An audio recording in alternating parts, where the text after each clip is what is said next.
You're sitting at your desk on a Monday morning, staring at your computer screen, and that familiar feeling washes over you. You know the one I'm talking about. That heavy, sinking sensation that whispers, is this really what I'm going to do for the next 40 years? Well, here's something that might blow your mind. An Indonesian philosopher named Buya Hamka diagnosed your exact problem in 1908.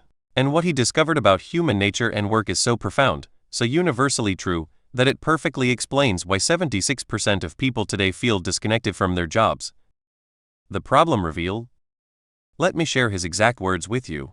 Buya Hamka said, "Kalau hidup sekedar hidup, babai di hutan juga hidup. Kalau bekerja sekedar bekerja, kira juga bekerja." In English, that translates to, if living is just living, pigs in the forest also live. If working is just working, monkeys also work. Think about that for a moment.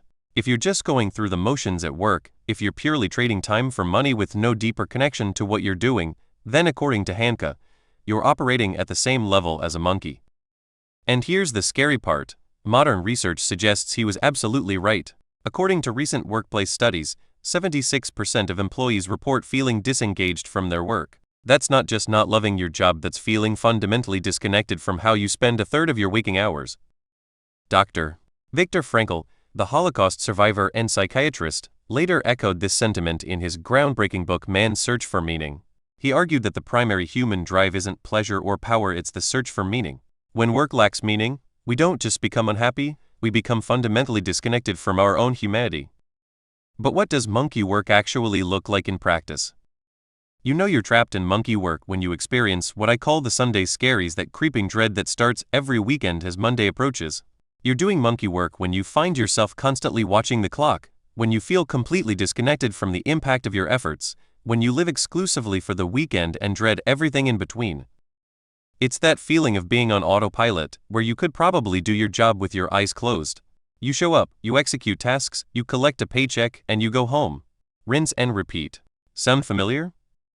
The modern workplace has even given us new terms for this phenomenon. Quiet quitting, where people do the bare minimum required. Burnout, where the meaninglessness becomes so overwhelming it affects your physical and mental health. Career limbo, where you're stuck, but don't know how to move forward. The counter-argument. Now, some people might argue with Hamka's philosophy. They might say, look, not everyone can have their dream job. Some people need to work to survive. Not everything has to be meaningful, sometimes work is just work, and that's okay. And you know what? There's validity to that perspective.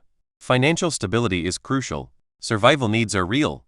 Not everyone has the luxury of pursuing their passion immediately. Some jobs are genuinely necessary, but not inherently inspiring. Someone has to process insurance claims, someone has to manage inventory, someone has to handle customer service complaints. Modern economist and author Newport, in his book So Good They Can't Ignore You, argues that follow your passion is actually terrible advice.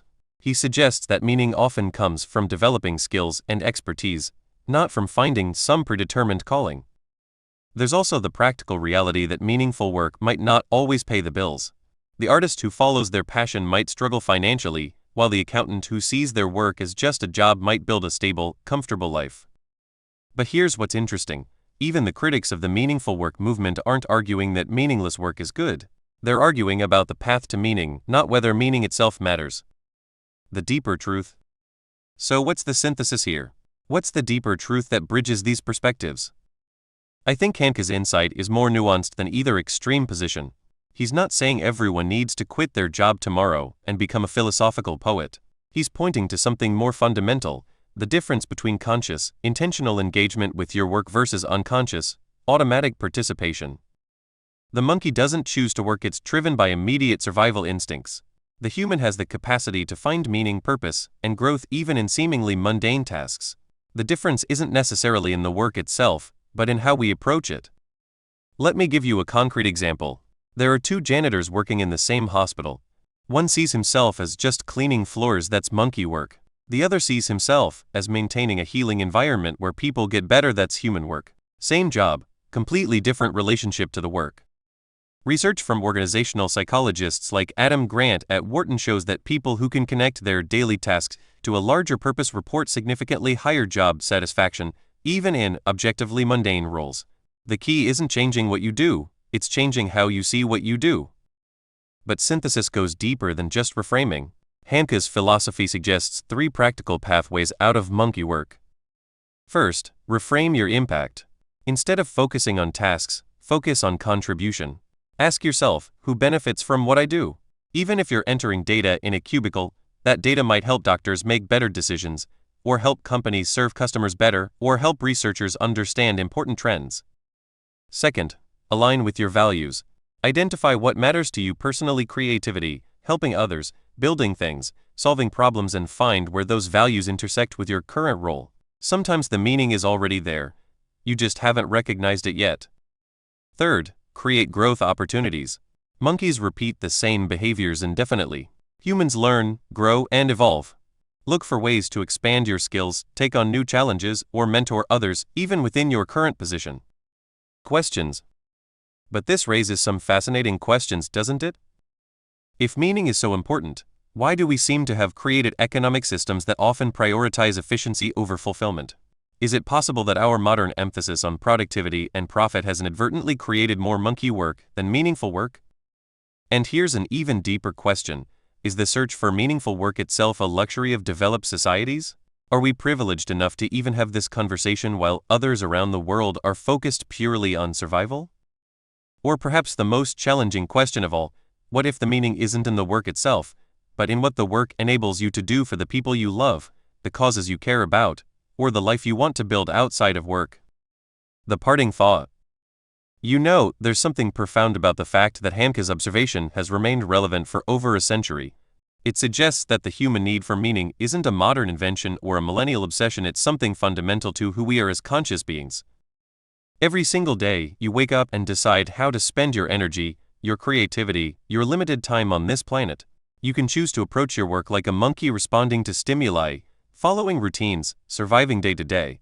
Or you can choose to approach it like a human with intention, purpose, and the understanding that your work is one expression of your values and your contribution to the world.